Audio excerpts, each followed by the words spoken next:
Hello everyone, welcome to this tutorial about 3-poi. We will start with a lot of 2-poi one hand and some basic drills, and after that we will go into 3-poi moves and tricks. So let's get started.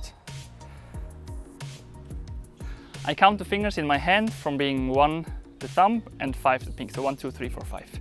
And always the gap between is the point where the poi goes, so with 1 and 5 it's going between the thumb and the index finger and to the pinky. This is, I think, the most used grip. It's a perfect grip for performances, and it also gives you the possibility to change the hand of the poi, so you can release the pinky and give it to the other hand with a toss. The downside of this grip is that it makes you fatigue quite fast, because you have to push hard against your knobs or the handles all the time. Another grip which I discovered recently is the 2-3 inverted grip, where you put the poi like that.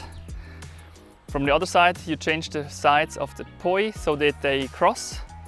With that you can fully open your hand and you can play extremely relaxed. But the downside is that you cannot swap the hand of the two poi, so because the poi are locked, they just stay just where they are. But for a longer amount of time to play, it's amazing, and usually I swap between these two grips. There are other grips like the 2 and 4 grip, where you hold it like that. This is also quite a used grip. What is also good is to have the possibility to change from 1 to 2. With that you have another space for the third poi, if you do spider wrap with 3-poi for example, to put the third poi also in one hand. There are other grips I don't like so much, like the 1 and 2 grip. This is also possible. You only need 2 gaps or 2 fingers to play, because you do the motion with your wrist and not with your fingers. But I don't like this one that much.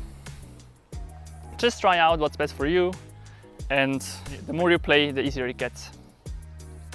Okay, let's start with some basic drills. So what I would recommend first is the pinky poi, to hold it in between 5, and then just to make a circle with your wrist.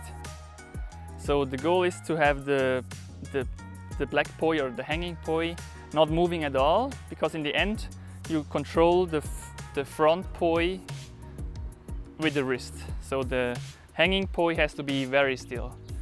So just for a short amount of time, try it to have a circle with your wrist and the poi is hanging completely. Also try the same with the other hand. Then I would hold the pinky poi and spin the front poi, the thumb poi, and then you want to have an angle with the thumb poi, so it's slightly turned to the front, so that they don't touch at the bottom. And then when you think this works, you can try to release the pinky poi, and they will get tangled, but that's okay. Then just untangle them and try again. So you can start from a really high angle, like a helicopter, and then slowly bring it down.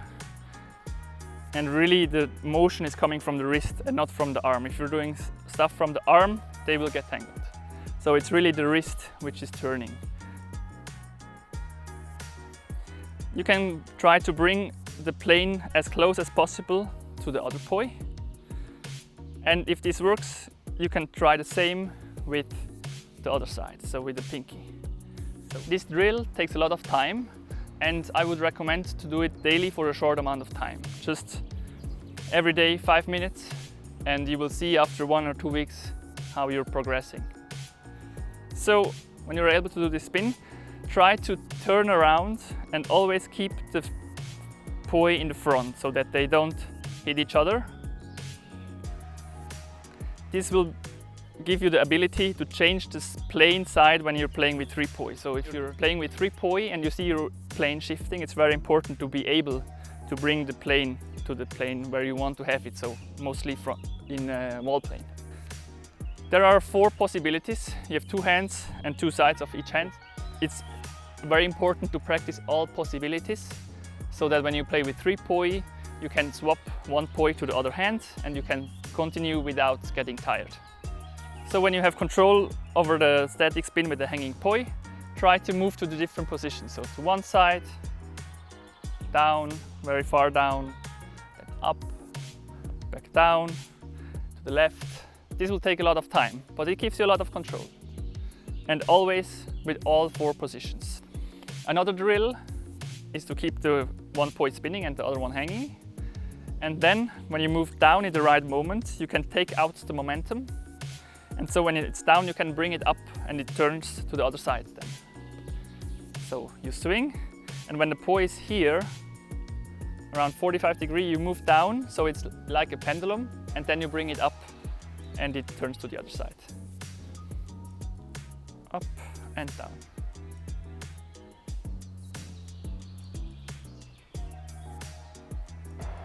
So we discussed the first 2 drills where you change the plane and you try to change the direction of the spin.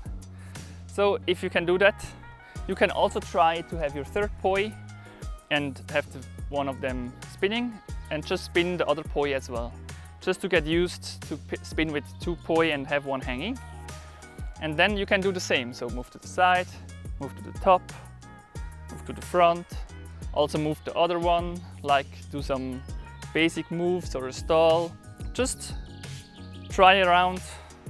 Also with different directions of the spin, so it's same direction, split time, or opposite direction, same time. Just to get used to the feeling, how it feels to have 3 poi together. That's it so far. Thank you very much for watching. If you like this video, please subscribe. And if you like piano music, you can check out my piano channel. The link is in the description. And see you for the next one.